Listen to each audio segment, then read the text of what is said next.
misalnya gini, hal-hal kecil lain yang mungkin sering terlewatkan adalah misalnya kita bilang terima kasih sama suami, gitu. Kadang-kadang kan kita, "Dek, iki lho tak bungkus wis sego goreng." "Oi, Oh ya, ya, suwun, ya. nah gitu kan, gitu.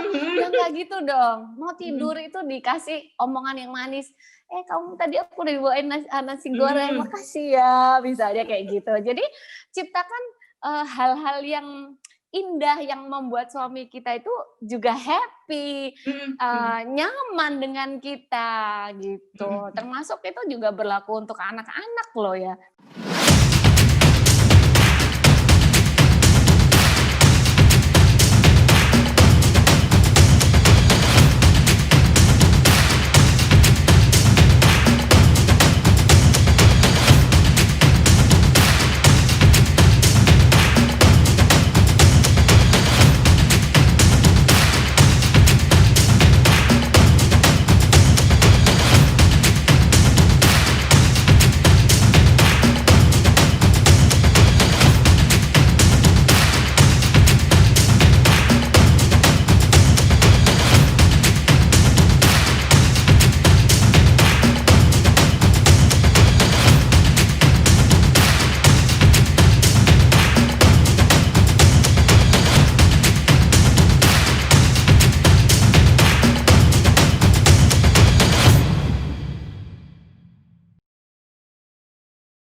Pandemi COVID sejak 2 Maret 2020 telah meluluhlantahkan banyak hal, juga menciptakan berbagai hal yang baru, serta menimbulkan juga berbagai kecemasan dalam keluarga dan juga lingkungan.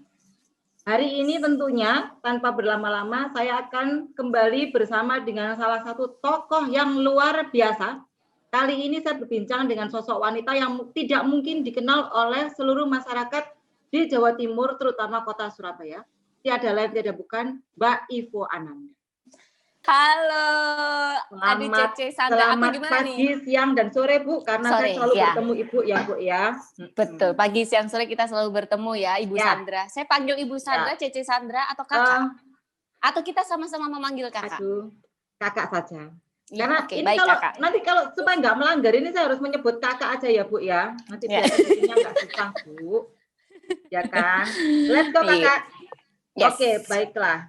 Seperti yang tadi saya sudah obrolin di opening, ya, yang cukup singkat, karena nanti yang akan kita bahas ini cukup mendalam dan mendayun-dayu, dan juga membuat hati wanita-wanita yang sedang menonton di rumah ini menjadi terlepas dari belenggu gitu ya Bu, kira-kira Bu.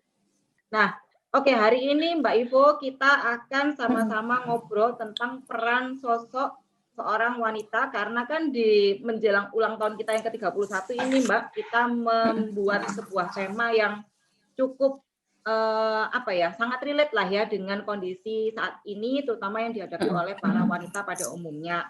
Jadi ada tokoh-tokoh inspiratif, dan tentunya di balik tokoh-tokoh ini pasti ada sosok wanita, entah ibu, entah istri, entah teman, entah pacar, entah teman baik mungkin ya yang mensupport, dan tentunya yang mensupport ini adalah sosok seorang perempuan yang pada saat hari ini mau kita bahas gitu kira-kira. Nah, Kakak Ivo Ananda. Nah, sebagai sosok ya semuanya ya saya pikir ya, karena seperti yang kita tahu Ibu sudah mendapatkan centang biru di Instagram begitu.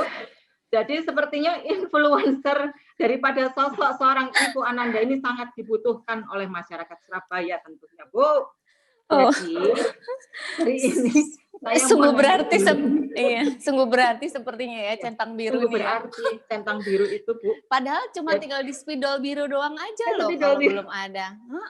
Iya. Justru bebannya itu karena ada logo biru itu loh Bu. Jadi ya kita tahu kan sekarang media sosial itu menjadi salah satu rujukan juga ya untuk mendapatkan informasi, mendapatkan insight, mendapatkan semangat tuh dari media sosial juga bisa. Nah, Kak Ivo Ananda juga, saya mau nanya ini pertanyaan yang pertama. Soal tanggapan daripada Mbak Ivo terkait dengan dampak pandemi COVID-19 dalam dunia perempuan. Secara umum aja nih, seperti apa Mbak Ivo? COVID ini ya ampun ya tantangan banget ya buat kita ya. Saya pikir COVID ini maksudnya COVID ini ya memang sesuatu hal yang membuat sedih banyak orang, membuat dunia ini menjadi aneh. Tapi saya kira buat saya mindset-nya dirubah aja. Ini adalah tantangan buat perempuan, ya kan? Bagaimana kita bisa lebih berperan, berperang menghadapi ini semua. Tapi sebenarnya kalau secara umum pandemi COVID ini terhadap perempuan sih ya memang terbagi, ada yang positif, ada yang negatif ya. Kalau kita ngomongin yang negatifnya, memang banyak sekali perempuan itu yang saya tahu itu menjadi korban sekarang ini, menjadi korban kekerasan baik dari suami ataupun anak-anak perempuan itu juga menjadi korban kekerasan dari orang tua, karena mungkin ini pengaruh dari ekonomi keluarga yang terganggu. Dan itu memang benar-benar terjadi di 2020 ini. Kebetulan beberapa waktu yang lalu saya juga ngomongin tentang masalah ini dengan sama-sama dengan KPI juga itu mereka membawa bukti bahwa memang di 2020 di pandemik ini kekerasan terhadap perempuan ini angkanya meningkat gitu. Dan ini membuat saya, waduh, ini dari mana sih sebenarnya kok bisa? Padahal kan harusnya mereka yang kita ya menganggap bahwa ini saatnya mereka tuh di rumah berkumpul, saling menyemangati. Tapi ternyata ini banyak tidak berlaku di masyarakat gitu, karena mungkin ekonomi keluarga terganggu, akhirnya si suami juga menjadi uring-uringan gitu, akhirnya melakukan kekerasan kepada istrinya, kemudian anak-anak perempuan juga begitu, menjadi korban dari orang tuanya yang mungkin uring-uringan secara ekonomi tidak terganggu begitu. Ya itulah, dan kemudian ada juga sebenarnya perempuan ini yang efeknya positif, karena perempuan itu semakin berkembang, mencari apa yang bisa dia lakukan untuk membantu ekonomi keluarga gitu. Makanya kan sekarang banyak banget kan yang buka usaha dadakan. Nah, ini perempuan-perempuan ini yang positif seperti ini, efek pandemi ini harus dicontoh, karena dia bisa menggunakan momen yang sebenarnya sedih ini tapi menjadi sesuatu yang bermanfaat. Misalnya dia jadi jualan, dia bisa bikin puding, sekarang jadi jualan puding, atau bahkan ada tuh perempuan yang kapan hari itu saya baca, dia karena ibu-ibu komplek ini takut berbelanja ke pasar, akhirnya dia yang memberanikan diri untuk belanja ke pasar, kemudian membelikan tetangga-tetangganya. Dan akhirnya ekonominya dia juga sangat terbantu karena itu. Nah, jadi itu efek pandemik positif untuk beberapa perempuan, ada yang seperti itu. Dan saya senang banget, dan ini harus menjadi inspirasi bagi orang yang lain, bagi perempuan lain. Jadi tidak boleh menyerah dengan keadaan seperti itu aja gitu. Benar. Gitu. Benar banget. Terus tadi ini kan sempat nih Mbak Ivo juga mention soal bagaimana kita harus berpikir positif ya Mbak ya. Jadi sebetulnya ada nggak sih Mbak cara tertentu ya yang mungkin dari pengalamannya Mbak Ivo udah sempat jadi mentor juga kan untuk teman-teman di putri-putri itu tadi gitu kan ya. Dan suka juga ya menjadi narasumber juga. Nah gimana sih Mbak caranya membentuk mental positif ya untuk perempuan ya? Oke. Jadi bagaimana ya cara membentuk mental positif itu harus dimulai dari kita tuh punya tujuan. Tujuannya kita itu mau jadi perempuan seperti apa, mau jadi ibu seperti apa, mau punya anak yang seperti apa, mau punya keluarga yang seperti apa, mau punya suami yang seperti apa. Iya kan? Jadi kalau begitu punya tujuan, berarti kita akan berusaha untuk mencapai tujuan tersebut kan. Nah, itu tujuan tersebut itu dicapai dengan segala cara. Nah, gimana caranya? Nah, itu harus ditulis sama perempuan ya. Untuk membentuk mental yang positif nih, ditulis tujuannya mau apa? Punya mental tangguh. Ya, kalau gitu apa yang dirubah? Apa yang harus dilakukan? Misalnya ya, jangan gampang baper, ya kan? Ya kan, jangan gampang. Atau mau punya mental yang kuat. Caranya gimana? Berarti fisik harus dibuat kuat. Kalau fisik dibuat kuat, dibantu dengan fisik dibuat kuat, mental akhirnya juga akan terbantu. Gimana? Nah, kalau misalnya kita punya latihan fisik seperti olahraga, kita kan punya target. Misalnya hari ini aku push up 3 kali. Kemudian besok aku push up harus nambah berapa kali. Otomatis kan mentalnya juga akhirnya jadi tidak gampang menyerah gitu kan. Akhirnya terbantu dari situ. Nah, kemudian misalnya punya mental berani, pengen punya anak-anak yang punya mental berani. Ya anak-anaknya jangan gampang dilarang. Dikit-dikit jangan deh. Jangan deh. Kotor itu. Aduh panas itu jangan. Nah, itu nggak boleh. Jadi harus dilatih anaknya. Kalau saya dulu sampai sekarang pun saya jarang melarang. Misalnya nih ada panci panas. Dia penasaran. Ya dulu masih kecil ya anak-anak ya. Ya ini panas deh. Kamu mau pegang? Coba. Nih panas nih. Jadi sedikit dipegangin dengan bantuan kita supaya nggak terlalu lama juga megangnya. Nah, kamu merasakan sendiri. Ketika anak merasakan sendiri, berpengalaman, akhirnya dia belajar secara nyata di situ. Oh, berarti kalau ada panci panas aku nggak boleh ngulangi, nggak boleh megang terlalu lama atau nggak boleh dipegang gitu. Jadi saya kira kalau mau punya mental yang positif itu harus dibangun. Iya. Harus dibangunnya bagaimana ya, mulai dengan tujuan dan kemudian bagaimana caranya dipilah-pilah, bagaimana caranya kita mencapai tujuan tersebut. Nah, gini, sebelum kita pengen merubah misalnya anak kita atau suami kita, merubah orang lain ya, termasuk suami dan anak-anak kita. Apa yang harus dilakukan?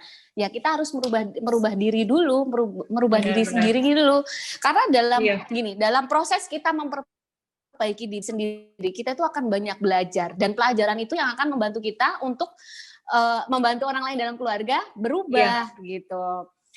Untuk mencapai tujuan yang diinginkan gitu. Misalnya contoh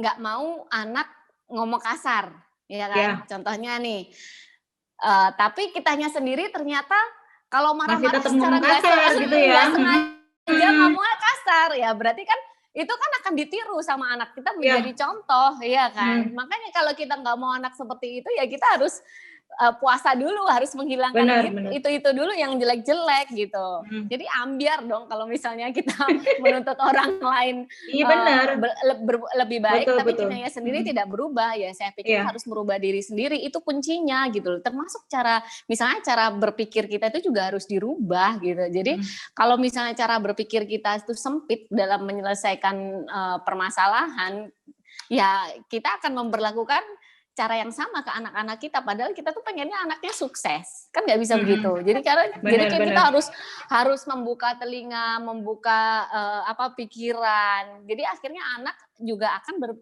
metode pikirannya itu sama dengan kita, dan akhirnya ya anaknya jadi bisa sukses gitu loh. Jadi kalau jangan melulu kita tuh ngarepin anak kita berubah, suami kita baik gitu, tapi kalau diri kita sendiri nggak seperti itu, nggak seperti yang diinginkan, nggak seperti tujuan, ya percuma. Benar sih Mbak, benar banget. Karena sekarang kan mungkin ya beberapa sosok perempuan itu sudah menjadi semacam, untuk yang berkeluarga ya khususnya ya, sudah punya jabatan baru gitu kan, CEO keluarga. Oh yes, benar.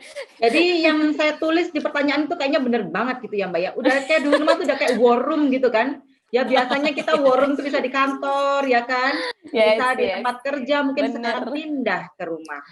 Belum lagi ada meeting-meeting yang mungkin dilakukan oleh para suami juga di rumah ya, khususnya kalau misalkan memang punya ruangan khusus, beliau bisa meeting di sana, mulailah keluar itu permasalahan yang biasanya stay at office, stay behind backyard kayaknya sekarang.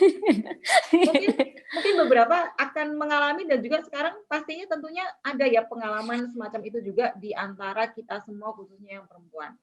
So, aku lebih sekali sih tadi yang seperti disebutkan oleh Mbak Ivo, ada nggak Mbak ya kiat-kiat khusus nih ya untuk menindaklanjuti war room tadi itu, war room di rumah, beserta dengan mungkin aku karena inspirasi war room itu aku baca di Kompas sih Mbak, di artikelnya Kompas ID kemarin gitu, bahwa sebetulnya sih ada namanya juga di dalam war room itu tanpa sengaja menciptakan sebuah bullying in family.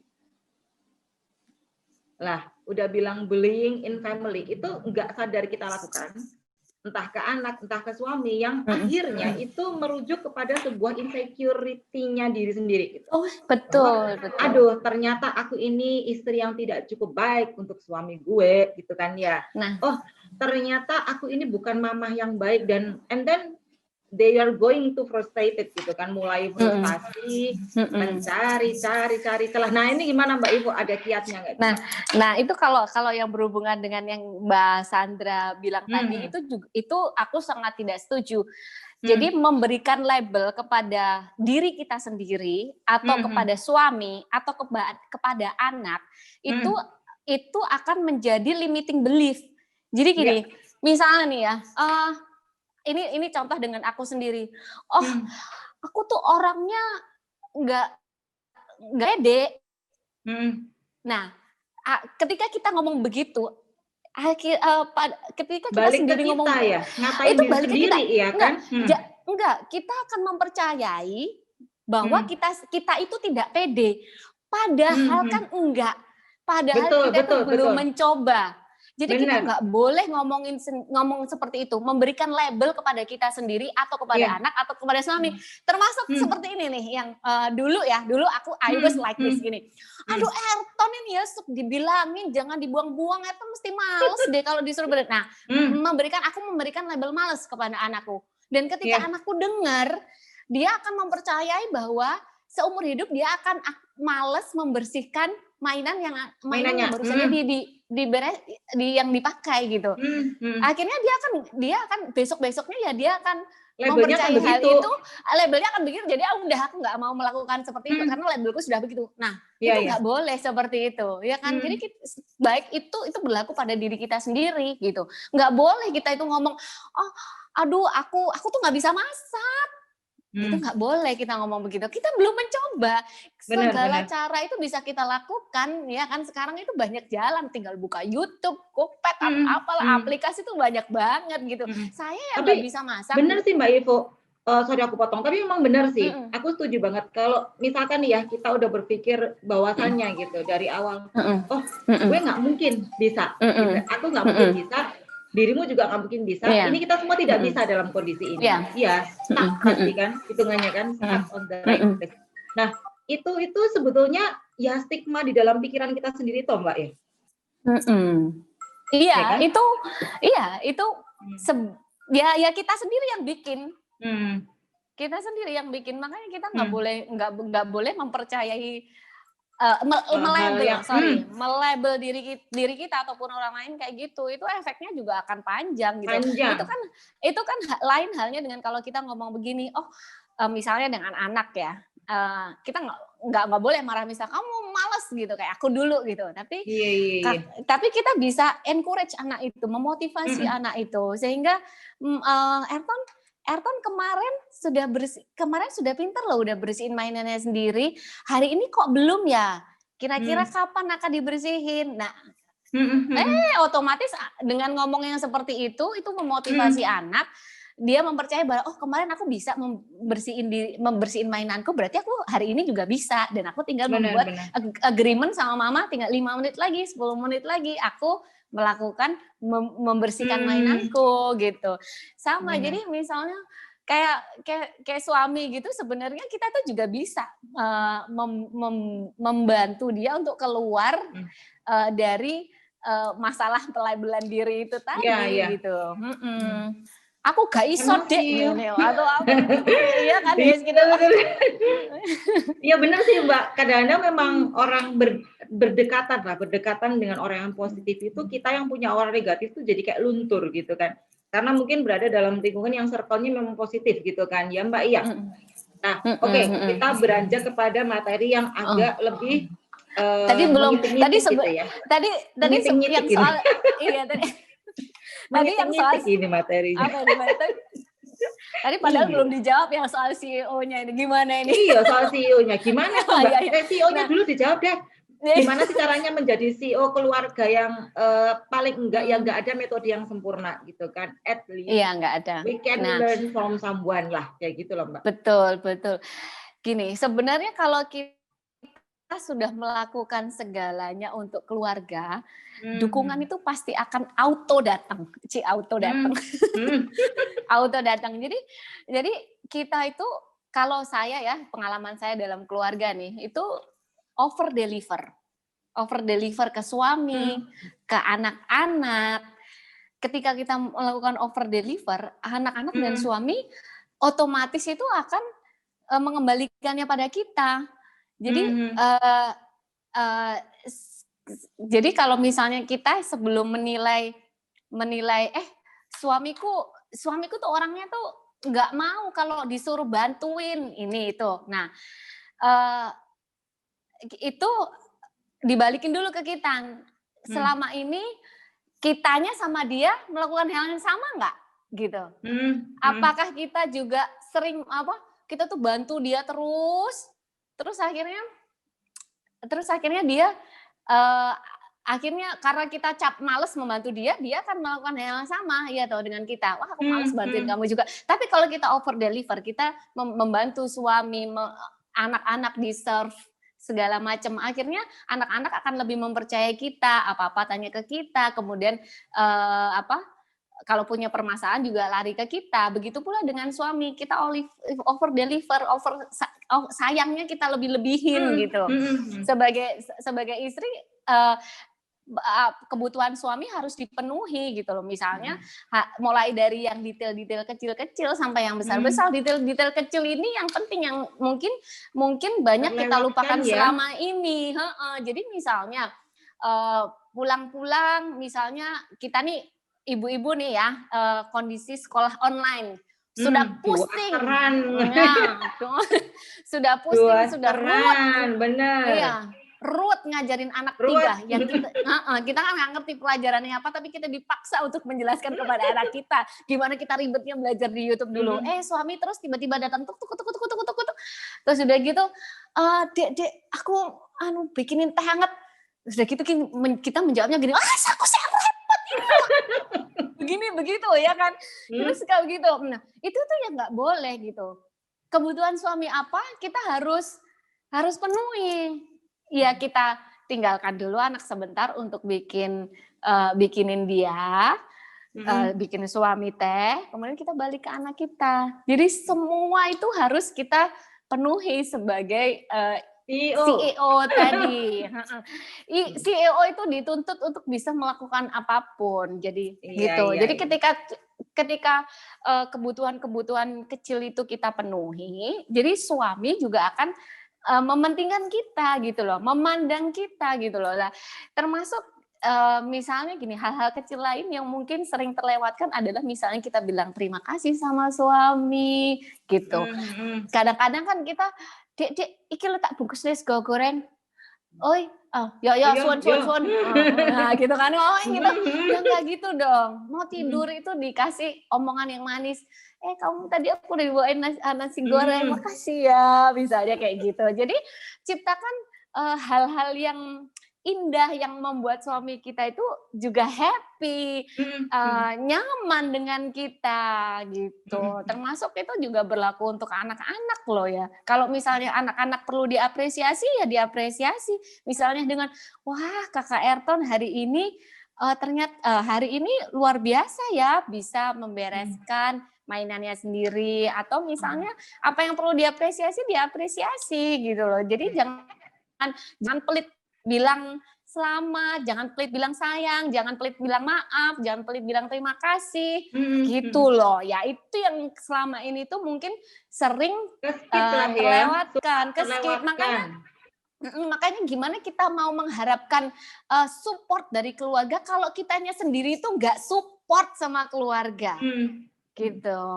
Jadi Begitu Kakak, jadi it's not all about the money lah ya ceritanya kan ya kan, it's Kakak? not about the money money money. Ya Langsung dong. nyanyi, bentar lagi Yes. joget, Get Bu. deh TikTok-an nih kita. TikTok. Iya itu tadi lagu. Kita akan Mhm. belajar sama-sama sama Mbak Ivo Ananda gimana cara TikTok-an yang baik dan benar gitu kan. Loh, TikTok-an itu bagian dari terapi loh. Tahu terapi Terapi ya? apa? Oh, Terapi iya benar happy. benar. Terapi Terapi happy gembira. buat kita, terapi, mengikat, Mhm. apa supaya bondingnya lebih kuat dengan anak-anak kalau itu dilakukan dengan anak-anak seperti yang saya lakukan gitu loh. Jadi ini salah satu cara untuk have fun dengan anak-anak supaya anak-anak merasa oh ternyata bundaku ini juga biasa diajak seperti temanku, bisa Enak asik ya, juga seneng. gitu, senang. Nah, iya dan buat kitanya sendiri juga happy kan gitu. Yang saya tidak setuju adalah kalau misalnya TikTok itu kita bikin sarana curhat itu salah besar. Itu salah besar. Salah, saya nggak setuju di situ. Kalau punya masalah kita selesaikan. Jadi tidak kalau kamu cuma mau memperlihatkan masalahmu supaya orang lain itu memberikan kasih sama kamu, itu nggak benar. No, itu nggak akan menyelesaikan masalah. Betul. Gitu. Malah akan tetap ngejar kan namanya masalah itu tadi gitu. Yes, kecil. Begini Ibu. Nanti kalau kita panjang ini bisa satu sesi 3 SKS gitu kan ya, kayak kuliah gitu Bu. Maaf. Kali ini harus dipanggil Ibu karena berkaitan dengan Persebaya. Nah, seperti yang kita tahu bahwa Bunda Ivo Ananda ini anaknya bukan cuma 3 guys gitu ya. Puluhan ribu ternyata anaknya.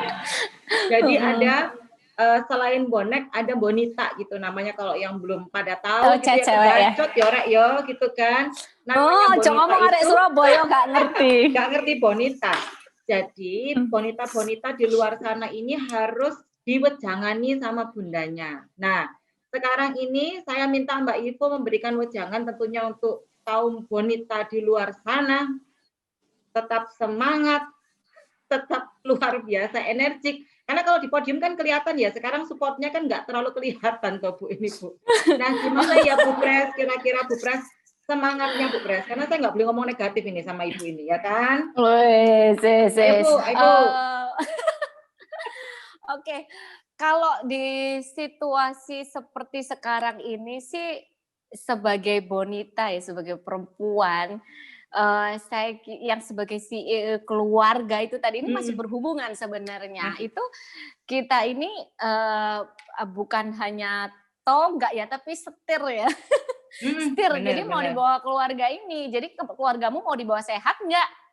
Nah, itu saya kira itu perempuan yang bisa telaten dengan hal itu sebagai polisi keluarga, kita harus selalu mengingatkan, melindungi keluarga dari bahaya COVID ini di situasi seperti sekarang ini yang banyak virus dan segala macam. Nah, makanya kita jadi sebagai perempuan, istri, ibu, kita harus menjaga keluarga dengan apa ya, dengan selalu mengingatkan keluarga kalau misalnya kita memang harus keluar ya kita harus pakai masker dan kemudian juga sering-sering cuci tangan. Saya nih ya kalau kemana-mana udah ada satu tas yang memang isinya sudah peralatan perang. Jadi kayak hand sanitizer dan kemudian masker juga saya tisu dan segala macam. Jadi kemana-mana saya sekarang sudah mulai keluar. Misalnya saya sudah berani makan keluar, tapi saya kira saya nggak bisa mengharapkan orang lain. Artinya saya nggak bisa mengharapkan tempat makan yang saya makan ini aman. Jadi saya preventif diri, preventif keluarga, tak semproti semua itu yang namanya meja dan pokoknya saya mungkin awal-awal strike karena awal-awal suami saya apa sih kok begini loh, ini penting sekali untuk preventif untuk menjaga keluarga, aku nggak mau keluarga aku sakit. Jadi akhirnya mereka mendengarkan dan akhirnya sekarang sudah terbiasa dengan itu gitu sih. Jadi makanya buat bonita yang di sana, kita sebagai perempuan harus selalu mengingatkan keluarga. Karena kalau laki-laki biasanya suami atau pacar itu cuek ya nggak sih? Kalau cowok, nah kita cewek ini yang memperhatikan detail.